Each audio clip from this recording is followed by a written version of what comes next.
नमस्कार दोस्तों, डेट है आज की 25 अगस्त 2020 और स्वागत है आपका एडिटोरियल डिस्कशन में।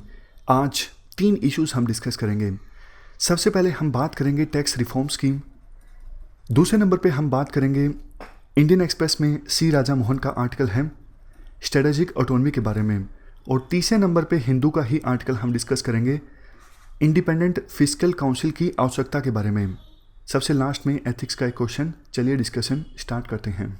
First important article tax reforms से संबंधित है। आप जीएस पेपर 3 के इस टॉपिक से आर्टिकल को कनेक्ट कर सकते हो। देखो, इस साल महामारी की वजह से इकोनॉमिक सिचुएशन खराब है, बहुत सारे लोगों की जॉब चली गई है, इसलिए इस साल पहले के अपेक्षाकृत कम रेवेन्यू सरकार को प्राप्त होने वाला है। अब देखो, इतने दिनों तक तो फर्म्स ने काम ही नहीं किया। जब फर्म्स काम नहीं करेंगी, उनका रेवेन्यू नहीं जनरेट होगा, और रेवेन्यू नहीं जनरेट होगा तो वो टैक्स कम ही देंगी या फिर नहीं देंगी। और दूसरी तरफ इस साल महामारी की वजह से सरकार का खर्चा बहुत ज़्यादा बढ़ गया है, यानी फिस्कल डेफिसिट सरकार का बढ़ने वाला है। इस साल रेवेन्यू कम प्राप्त होगा और खर्चा ज़्यादा हुआ है, तो सरकार के पास कोई चारा नहीं बचेगा ज़्यादा टैक्स कलेक्ट करने के। तो पहले हम डेटा देखते हैं, अभी कितने लोग डायरेक्ट टैक्स पे करते हैं। डायरेक्ट टैक्स में भी हमारा जो फोकस है इनकम टैक्स पर है। एक अनुमान के अनुसार 2018-19 में सिर्फ 15 मिलियन लोगों ने इनकम टैक्स पे किया था। 15 मिलियन मतलब 1.5 करोड़। और हमारे देश की टोटल पॉपुलेशन कितनी है? 135 करोड़। 2019-20 में तो देखो टैक्स पेयर्स की संख्या और भी कम हुई होगी, क्योंकि 2019-20 में इकोनॉमी स्लो डाउन कर रही थी, अनएम्प्लॉयमेंट बढ़ गया था। और 2020-21 में तो जैसा आपको पता है महामारी आ चुकी है, तो टैक्स पेयर्स की संख्या और भी कम होने वाली है।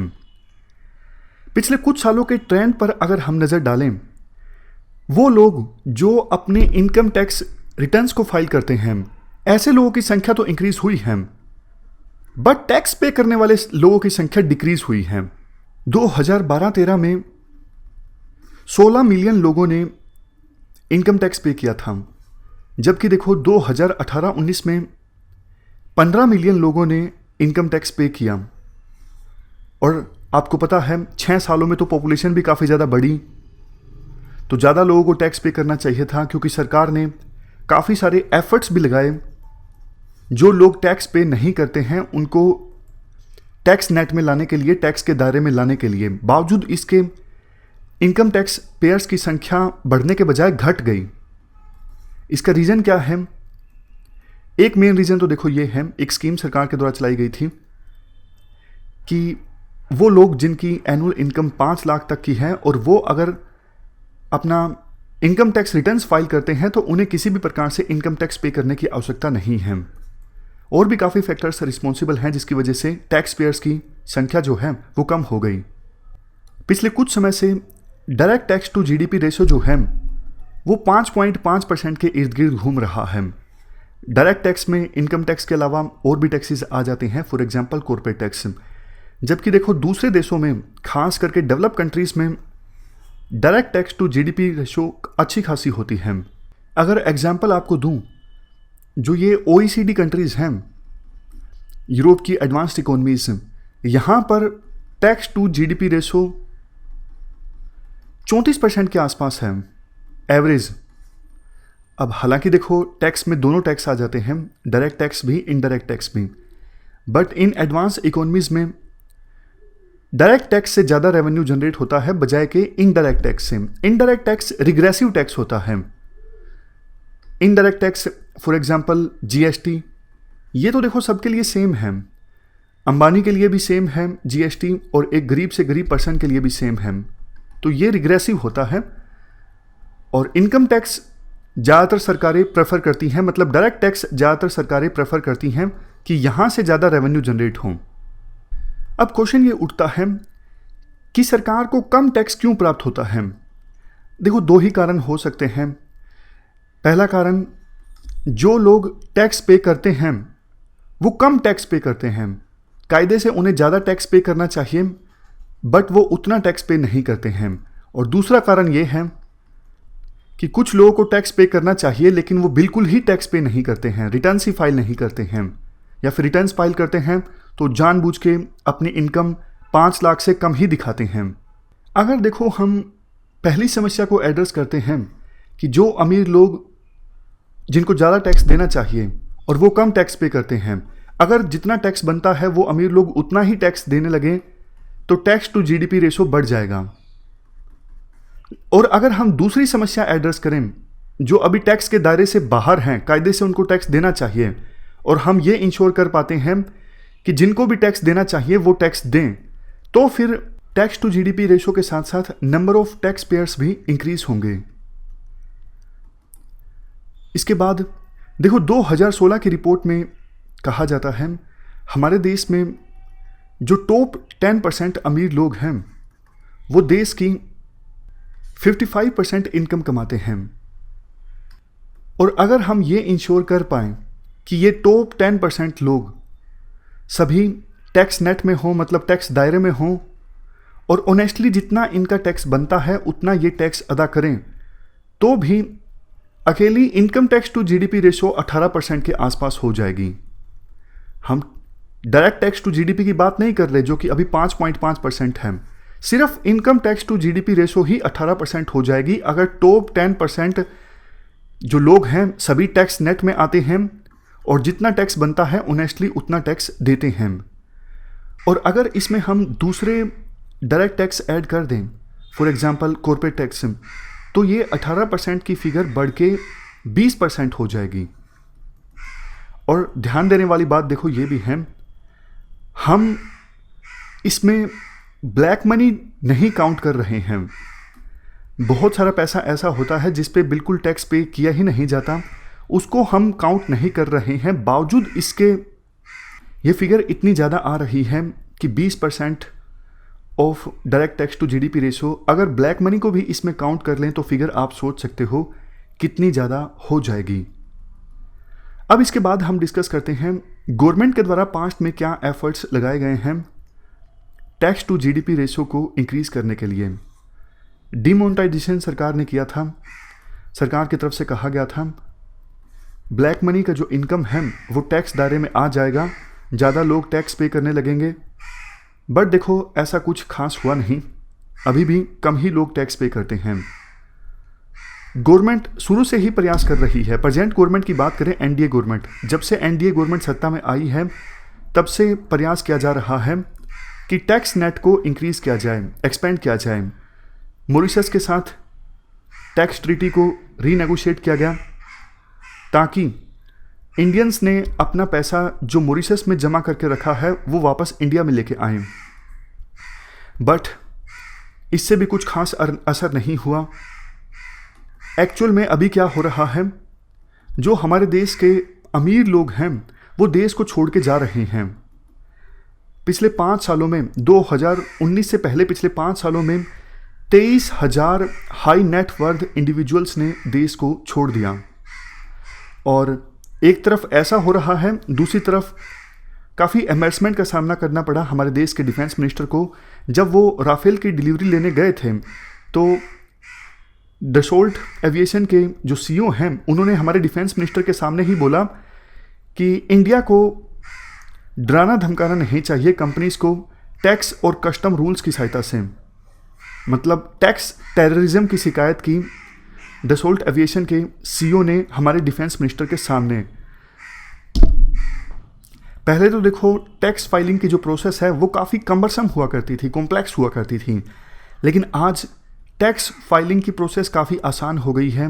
ऑनलाइन टैक्स पे किया जा सकता है और पैन कार्ड्स इंट्रोड्यूस होने के बाद इनकम टैक्स अथॉरिटीज़ ज़्यादा बेहतर ढंग से मॉनिटरिंग कर सकती हैं।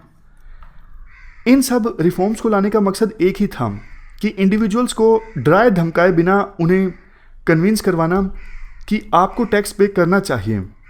अभी देखो पिछले साल ये स्कीम आई थी, विवाद से विश्वास स्कीम। मकसद इस स्कीम का ये था जो टैक्स डिस्प्यूट्स हैं उनको सेटल डाउन करना, बट इनका भी कोई फ़ायदा नहीं हुआ। यशवंत सिन्हा जब फाइनेंस मिनिस्टर थे उन्होंने एक स्कीम चलाई थी कि जो ऑनेस्ट टैक्स पेयर्स हैं उनको सम्मानित किया जाए, ताकि उनको देख के बाकी लोग भी मोटिवेट हों, एंकरेज हों कायदे से अपना इनकम टैक्स पे करने के लिए। बट इसका भी कोई फ़ायदा नहीं हुआ। अब देखो हालात ये हैं कि गवर्नमेंट ना तो टैक्स डिपार्टमेंट के ऑफिशियल्स पे विश्वास करने को तैयार है और ना ही अमीर लोगों पर विश्वास करने के लिए तैयार है। सरकार विश्वास करना चाहती है कंप्यूटर्स पर, इसलिए अब नए नए सॉफ्टवेयर्स सरकार ने इंट्रोड्यूस किए हैं। आर्टिफिशियल इंटेलिजेंस, बिग डेटा, इन सब टेक्नोलॉजीज़ की सहायता से पता लगाया जाए कौन पर्सन जो है अपना टैक्स पे नहीं कर रहा है। टैक्स डिपार्टमेंट को रीऑर्गेनाइज किया गया है सरकार के द्वारा। इनकम टैक्स डिपार्टमेंट को काफ़ी सारे पार्ट्स में डिवाइड किया गया है, जैसे assessment unit, verification unit, review unit, technical unit. इसके अलावा अलग से एक यूनिट इस्टेब्लिश की जाएगी जो कि पास्ट मैटर्स का ख्याल रखेगी। अगर डिपार्टमेंट के द्वारा पाया जाता है कि किसी पर्सन ने अपना इनकम टैक्स पे नहीं किया है, तो फिर उस केस को निपटने के लिए अलग अलग स्टेज पर अलग अलग ऑफिसर्स होंगे। पहले क्या होता था, जो टैक्स ऑफिसर्स हैं वो करप्शन में संलिप्त हो जाते थे। मतलब कोई अमीर आदमी है, उसने इनकम टैक्स पे नहीं किया 1 करोड़ का, तो टैक्स ऑफिसर बोलेंगे कि आप हमें 10 लाख दे दीजिए, आपका केस हम बंद कर देंगे। तो इस प्रकार के करप्शन को बंद करने के लिए सरकार कंप्यूटर पर ज़्यादा विश्वास कर रही है। अलग अलग लेवल पे अलग अलग ऑफिसर्स होंगे, ताकि ऑफिसर्स का एक नेक्सस ना बन सके पूरा। अब देखो ये सब चीज़ें हैं तो ठीक, बट दिक्कत पता है क्या है, जो इनकम टैक्स डिपार्टमेंट है बहुत ज़्यादा अंडर स्टाफ्ड है। केसेस की संख्या लाखों में है, जबकि ऑफिसर्स की संख्या बहुत कम है। अब देखो होता भी ये है कि जो सीए होता है, चार्टर्ड अकाउंटेंट, उसके पास कम पार्टीज होती हैं, वो कम अकाउंट्स पर ध्यान देता है, वो महीनों महीनों तक मेहनत करता है कि कम टैक्स पे किया जाए, छुपाया जाए इसके कैसे ना कैसे करके पैसा। जबकि इतना टाइम नहीं होता ऑफिसर्स के पास, उनको जल्दी से सारे अकाउंट्स देखने पड़ते हैं।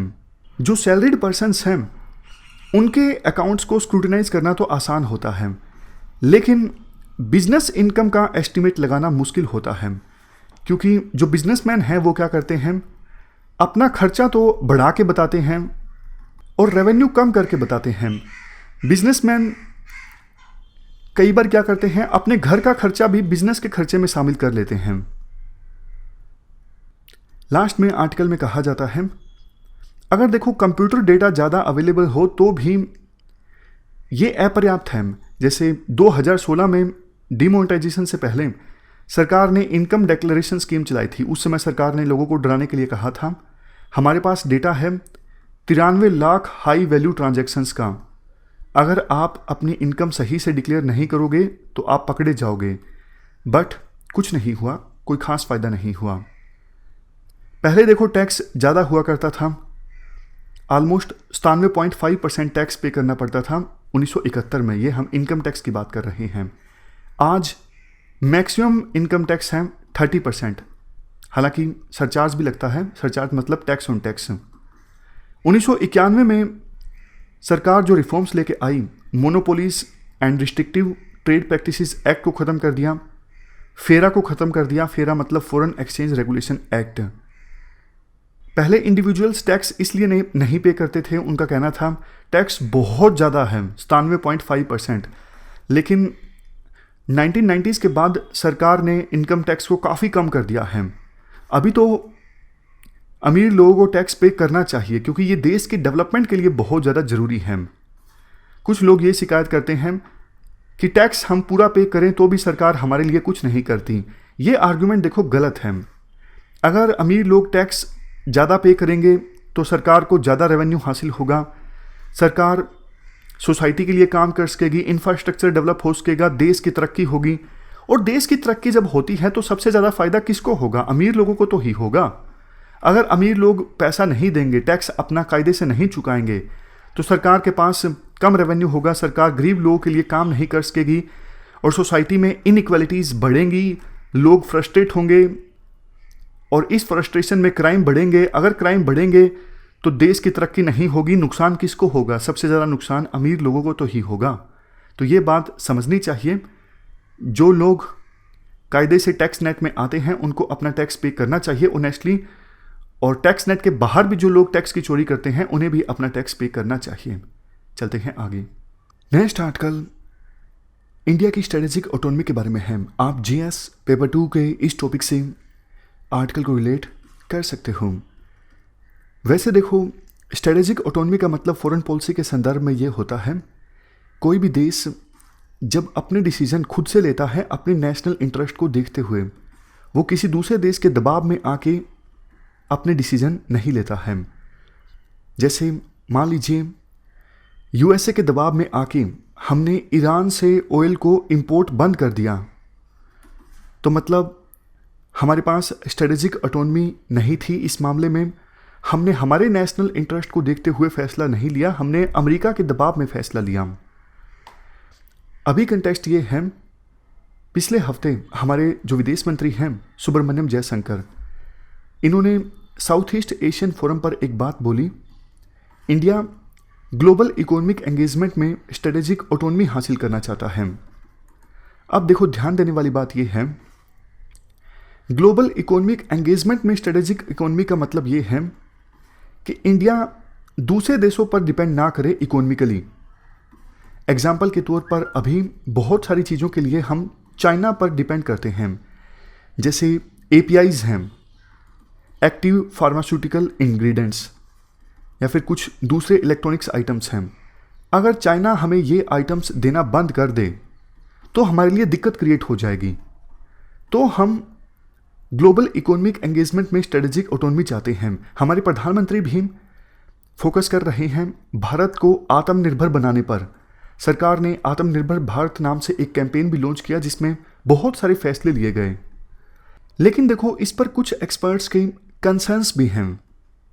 कंसर्न्स ये हैं कि भारत को सेल्फ रिलायंट बनाने का मतलब क्या ये है जो 1970s में इंडिया में देखने को मिला था, कि इंडिया को जो कुछ चाहिए वो खुद से ही इंडिया मैन्युफैक्चर करे, इंडिया इकोनॉमिक टर्म्स में सेल्फ सफिशिएंट होना चाहिए, ऐसा होना चाहिए कि इंडिया को दूसरे देशों से कुछ इंपोर्ट करने की आवश्यकता ही ना पड़े।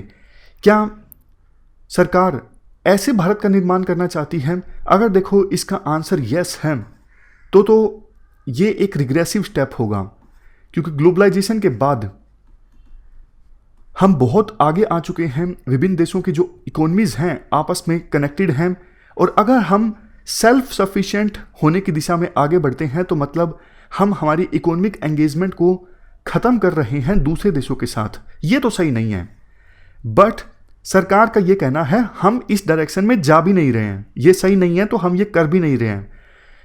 ग्लोबल इकोनॉमिक एंगेजमेंट में इंडिया की स्ट्रेटेजिक ऑटोनॉमी से मकसद सरकार का ये है कि इंडिया ग्लोबल इकोनॉमी में पहले की अपेक्षाकृत और ज़्यादा कंट्रीब्यूट करे, इंडिया अपने नेशनल पोटेंशियल को अचीव करे, इंडिया अपने टर्म्स पर एंगेज करें। जैसे अभी तो देखो हम इंपोर्ट ज़्यादा करते हैं दूसरे देशों से, हम इंडिया को ऐसा बनाना चाहते हैं कि इंडिया एक्सपोर्ट ज़्यादा करे दूसरे देशों को।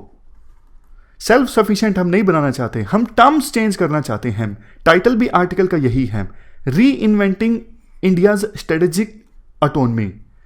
अभी जो इंडिया चाइना के ऊपर डिपेंड करता है बहुत सारी चीज़ों के लिए, इंडिया चाहता है वो चीज़ें हम बनाएं और हम वो चीज़ें फिर दूसरे देश को एक्सपोर्ट करें। इसके साथ साथ हमारे विदेश मंत्री ने इसी प्लेटफॉर्म पर बिना चाइना का नाम लिए एक बात कही कि देखो ग्लोबल इकोनॉमी में रिस्क हैं, और वो रिस्क और भी ज़्यादा गंभीर होकर सामने आए हैं कोविड-19 की महामारी में। उन्होंने बाकी देशों के कंसर्न्स को भी व्यक्त करते हुए बताया कि जो ग्लोबल सप्लाई चेन्स हैं वो ज़्यादा रिलायबल होने चाहिए, क्योंकि देखो अगर ग्लोबल सप्लाई चेन्स में चाइना इंटीग्रेटेड है तो उन ग्लोबल सप्लाई चेन्स को रिलायबल नहीं कहा जा सकता, क्योंकि चाइना ट्रेड को एक वेपन के तौर पे इस्तेमाल करता है। जैसे ऑस्ट्रेलिया के प्रधानमंत्री ने मांग की कि स्वतंत्र जांच होनी चाहिए, इंटरनेशनल इन्वेस्टिगेशन होनी चाहिए, वायरस कहाँ से ओरिजिनेट हुआ। उसके बाद तो चाइना ने डराना धमकाना स्टार्ट कर दिया, धमकी देना स्टार्ट कर दिया ऑस्ट्रेलिया को कि हम आपसे सामान खरीदना बंद कर देंगे। तो फिर दबाव में आके कुछ रुख जो है नरम पड़ा ऑस्ट्रेलिया का, बट ये सही नहीं था। इस मामले में चाइना ने दिखा दिया कि चाइना ट्रेड को एक वेपन के तौर पे, हथियार के तौर पे यूज करने को तैयार हैं।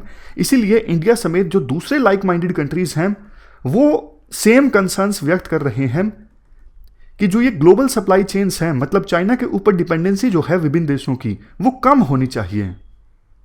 इसके बाद देखो जयशंकर अपनी स्पीच में कंपेयर भी करते हैं 1990s की सिचुएशन को अभी की सिचुएशन से। आप भी इसे समझिएगा, ये काफ़ी इंटरेस्टिंग है। देखो 1990s में क्या हुआ था, यूएसएसआर का तो डिसइंटीग्रेशन हो गया था और एकमात्र सुपर पावर बचा था यूएसए। हमारा यूएसएसआर दोस्त हुआ करता था, 1971 में ट्रीटी भी साइन हुई थी। तो एकदम से यूएसएसआर जब डिसइंटीग्रेट हो गया तो हमें लगने लगा कि यूएसए जो है अब अपनी मनमानी करेगा। हमें पैसों की आवश्यकता थी और आईएमएफ जैसे इंस्टीट्यूशंस पर दबदबा किसका था, यूएसए और यूएसए के एलाई कंट्रीज का। तो हम पूरी तरह से यूएसए पर डिपेंडेंट थे। और बिल क्लिंटन का जब शासन था, बिल क्लिंटन क्या कर रहे थे, उनका कश्मीर में बहुत ज़्यादा इंटरेस्ट था। वो कश्मीर इशू को सोल्व करना चाहते थे। वो मानते थे कि कश्मीर इशू एक न्यूक्लियर फ्लैश पॉइंट है, मतलब जब इंडिया और पाकिस्तान ने न्यूक्लियर वेपन्स का निर्माण कर लिया था। बट इंडिया का स्टैंड आपको पता है, इंडिया हमेशा से ये चाहता है कि कश्मीर जो है वो बायलैटरल डिस्प्यूट है। इंडिया किसी भी तीसरे देश का मीडिएशन स्वीकार नहीं करता कश्मीर इशू पर। यूएसए कश्मीर इशू को इंटरनेशनलाइज करने की कोशिश करता था, पाकिस्तान के कहने पर या फिर अपने कुछ इंटरेस्ट के कारण। और उस समय इंडिया चाइना और रशिया के करीब आ गया था। आरआईसी ग्रुप का निर्माण हुआ था, ब्रिक्स का आगे जाके निर्माण हुआ था। इंडिया को लगता था यूएसए का सामना अगर करना है तो इन देशों के साथ हाथ मिलाना पड़ेगा। उस समय भी इंडिया स्ट्रेटेजिक ऑटोनॉमी चाहता था, मतलब इंडिया नहीं चाहता था कि यूएसए के ऊपर वो पूरी तरह से डिपेंडेंट रहे। आज हालात ये हैं, चाइना जो है, चाइना के साथ हमारा इकोनॉमिक इंटीग्रेशन काफ़ी है, बट चाइना के ऊपर अपना डिपेंडेंस इंडिया कम करना चाहता है। पहले खतरा यूएसए से था, आज के समय में खतरा चाइना से है। पहले यूएसए कश्मीर इशू को इंटरनेशनलाइज करने की कोशिश करता था, आज चाइना करता है। पहले इंडिया ने दोस्ती की थी यूएसए के अगेंस्ट रशिया और चाइना से, आज चाइना के अगेंस्ट इंडिया दोस्ती कर रहा है यूएसए, जापान, ऑस्ट्रेलिया, इन देशों के साथ। मकसद उस समय भी सेम था, मकसद आज भी सेम है, स्ट्रेटेजिक ऑटोनॉमी। लेकिन अब स्ट्रेटेजिक ऑटोनॉमी को इंडिया री इन्वेंट कर रहा है। यही इस आर्टिकल की थीम है। समझ गए? तो ये हमने पूरा आर्टिकल डिस्कस किया हमारी फॉरेन पॉलिसी से संबंधित। चलते हैं आगे।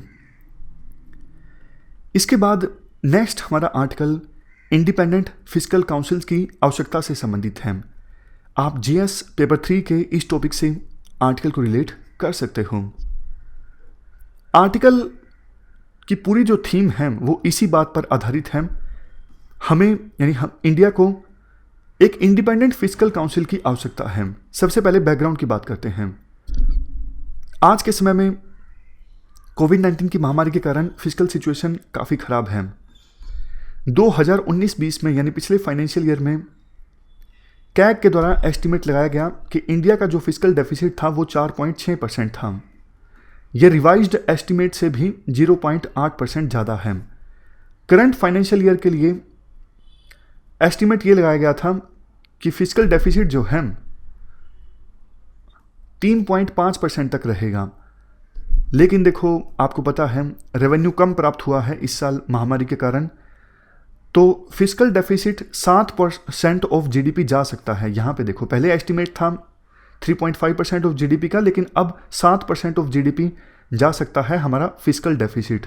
और अगर हम यूनियन और स्टेट्स दोनों के फिस्कल डेफिसिट को मिला दें तो ये ऑलमोस्ट 12% ऑफ जीडीपी हो जाएगा। और ओवरऑल इंडिया पर जो कर्ज है वो 85% ऑफ जीडीपी हो जाएगा। अगर देखो बजट के बाहर की लायबिलिटीज़ को कंसीडर किया जाए तो सिचुएशन और भी ज़्यादा अलार्मिंग मिलेगी। अब क्वेश्चन यही उठता है कि इस अलार्मिंग सिचुएशन को टैकल करने के लिए क्या किया जाए।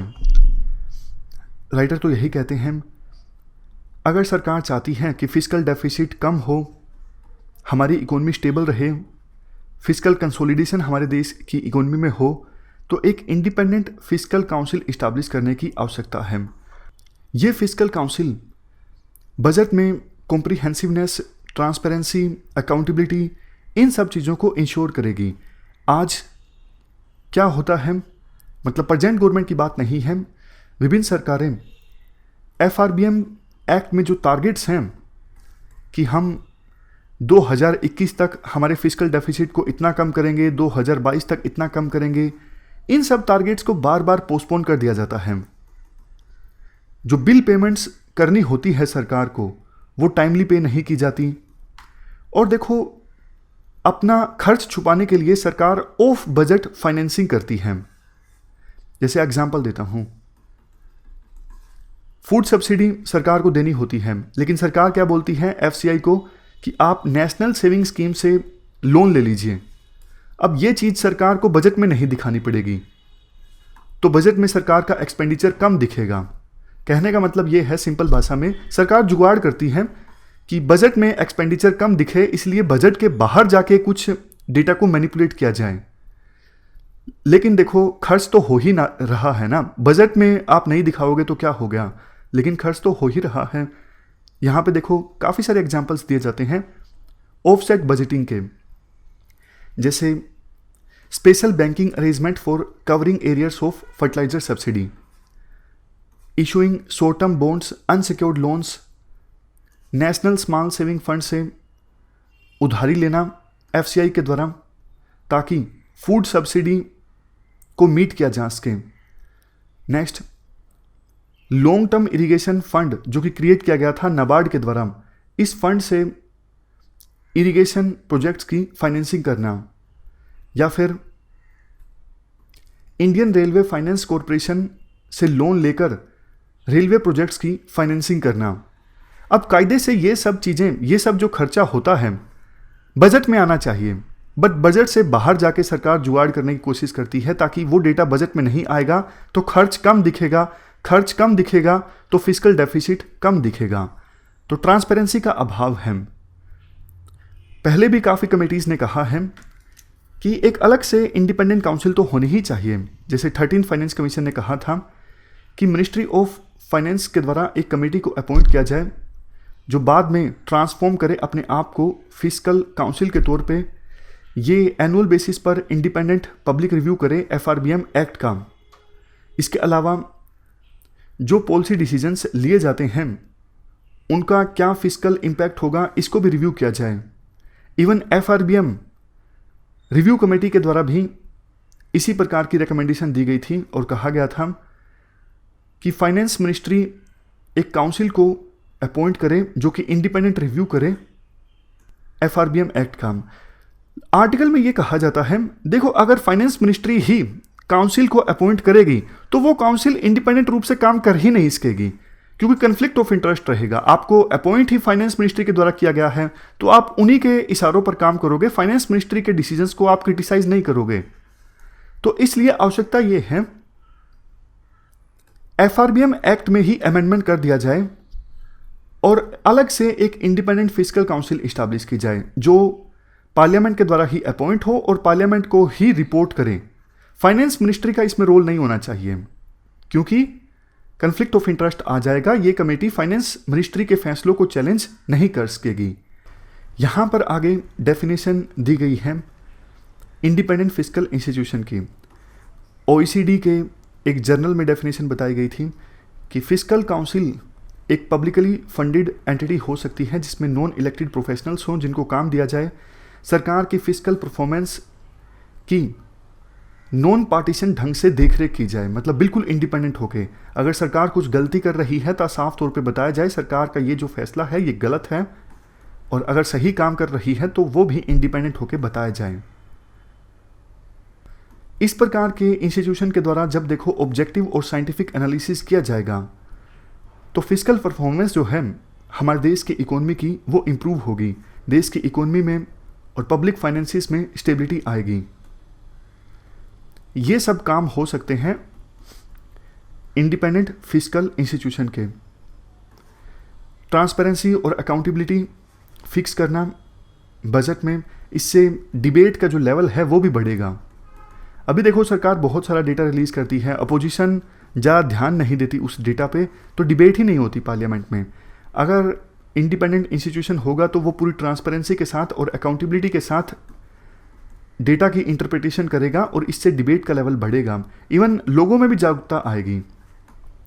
एक काम ये होगा इस इंस्टीट्यूशन का, सरकार का जो फिजिकल डेटा है या फिर फिजिकल पॉलिसीज और प्रोग्राम्स हैं उनकी मॉनिटरिंग करना, उन पर ऑब्जेक्टिव अपना व्यू प्रेजेंट करना, ऑब्जेक्टिव एनालिसिस करना, अगर कोई अल्टरनेट पॉलिसी ऑप्शन हो सकता है तो वो भी सजेस्ट करना। नेक्स्ट पॉइंट, जो प्रोग्राम्स पर खर्च आता है, सरकार काफ़ी प्रोग्राम्स चलाती है, उन पर जो खर्च आता है उनका साइंटिफिक एस्टिमेट लगाना और लोगों में जागरूकता पैदा करना कि सरकार ने ये जो फैसला लिया है इसके फिजिकल इम्प्लीकेशन क्या होगी, ताकि लोग भी समझें कि सरकार के भी कुछ कंस्ट्रेंट्स हैं, सरकार इसका प्रोविज़न नहीं कर सकती, इससे इतना सारा खर्च आएगा। जैसे कई बार जनता बोल देती है कि सरकार ऐसी स्कीम क्यों नहीं चला सकती, तो अगर ये काउंसिल पूरा बताएगी कि इस प्रकार के प्रोग्राम या फिर स्कीम चलाने पर इतना खर्च आएगा और बजट में इसका प्रोविज़न अभी फ़िलहाल करना पॉसिबल नहीं है।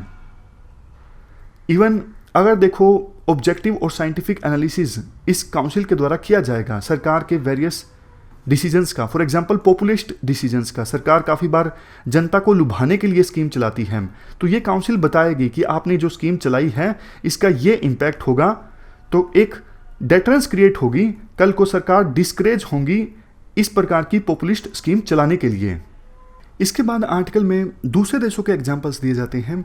काफ़ी सारे देशों में इस प्रकार की इंडिपेंडेंट जो फिजिकल काउंसिल है या फिर फिजिकल इंस्टीट्यूशन है इस्टाब्लिश हुआ है और इसके काफ़ी बेहतर परिणाम भी देखने को मिले हैं। जैसे एग्जाम्पल दिया जाता है बेल्जियम का, चिली का, यूके का।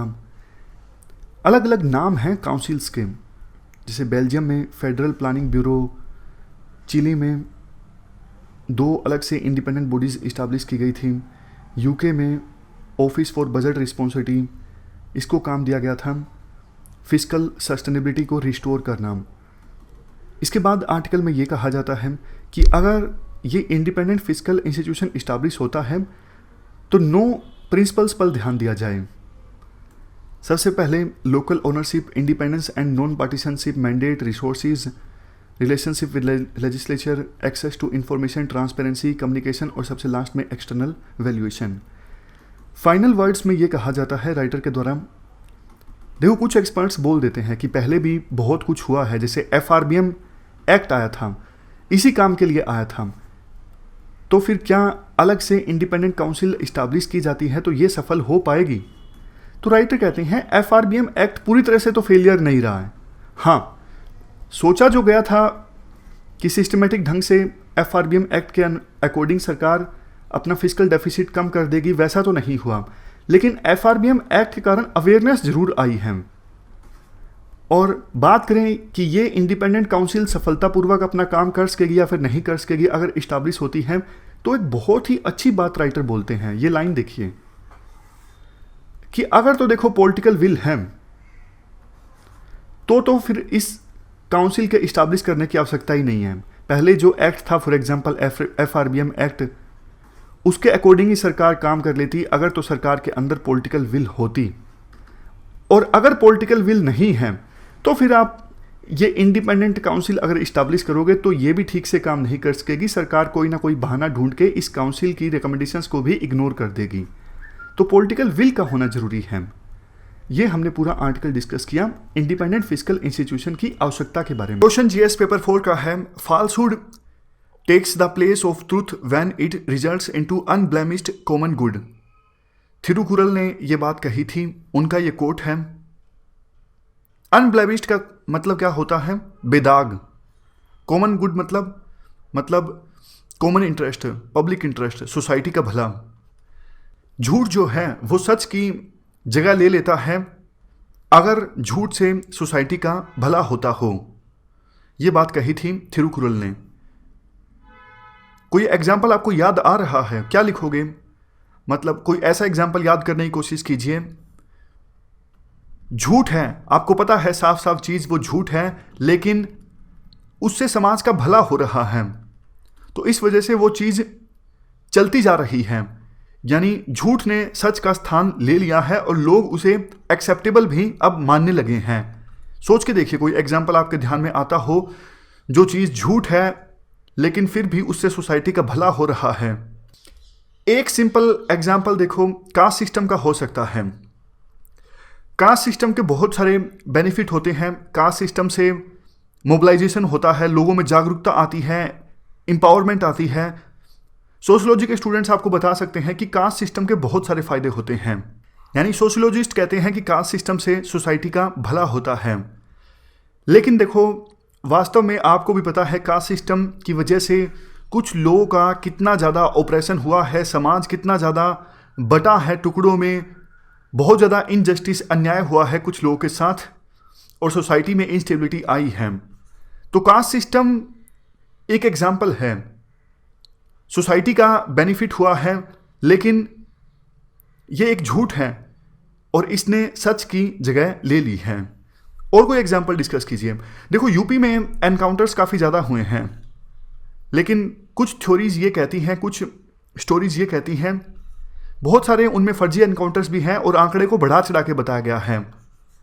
अब देखो एनकाउंटर्स को बढ़ा चढ़ा के बताया जाता है तो वो इसलिए बताया जाता है कि क्रिमिनल्स में डर पैदा किया जा सके कि देखो इतने सारे एनकाउंटर्स ऑलरेडी हो चुके हैं और आपका भी हो जाएगा अगर आप क्राइम का रास्ता नहीं छोड़ोगे। अब देखो वैसे एनकाउंटर्स उतने नहीं हुए होते, झूठ होता है, लेकिन फिर भी सोसाइटी का भला होता है, क्राइम कम होता है, तो धीरे धीरे वो झूठ जो है वो सच की शक्ल ले लेता है। ये काइंड ऑफ देखो वही है जो हमने डिस्कस किया था, मीन्स एंड एक्शंस, मतलब मीन्स एंड एंड्स, जो टेलीलॉजिकल अप्रोच है जो कहती है अगर सोसाइटी का भला होता है तो एक्शन में सच हो या झूठ हो कुछ फर्क नहीं पड़ता। याद कीजिए टेलीलॉजिकल अप्रोच क्या कहती थी, यही तो कहती थी कंसिक्वेंशियल अप्रोच, रिजल्ट अच्छा होना चाहिए, एक्शंस कैसे भी हों, मीन्स कैसे भी हों, कुछ फर्क नहीं पड़ता। लेकिन देखो आप इसको पूरी तरह से जस्टिफाई नहीं करोगे, आप बताओगे कि कुछ समय तक तो ठीक है, लेकिन हमेशा हमेशा के लिए हम ये नहीं कह सकते कि सोसाइटी का भला होगा ही। झूठ झूठ होता है, सच सच होता है, आज नहीं तो कल सच सामने आएगा ही, झूठ सामने आएगा ही, चाहे वो यूपी के एनकाउंटर के केसेस हो या फिर कास्ट सिस्टम हो। आगे जाके कभी ना कभी दूध का दूध पानी का पानी हो जाएगा, यानी सच सामने आ जाएगा और झूठ भी सामने आ जाएगा। इस प्रकार से आप ये सब चीज़ें लिख सकते हो इस क्वेश्चन के आंसर में।